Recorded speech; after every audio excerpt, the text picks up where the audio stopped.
All 29 crew members perished when a storm bringing near hurricane-force winds sank the freighter SS Edmund Fitzgerald on the evening of November 10, 1975 in Lake Superior. This is Tim Rencher, the history guy for CJ Online, talking about Abilene resident Pam Johnson.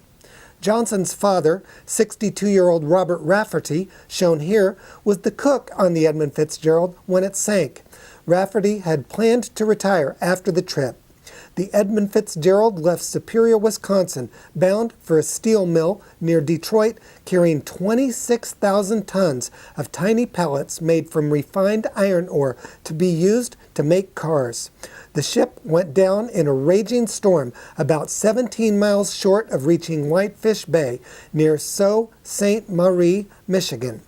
Canadian singer-songwriter Gordon Lightfoot paid tribute to the crew by writing and singing a ballad called The Wreck of the Edmund Fitzgerald, which rose in 1976 to number 2 on the U.S. Billboard pop charts.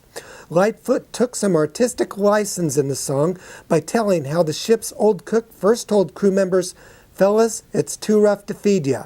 Then, with the ship about to sink, said, "Fellas, it's been good to know ya." Johnson says that's the kind of thing her father would have said. She describes him as a kind, jolly, heavy-set man who often wore a fedora and was accustomed to cooking for large groups.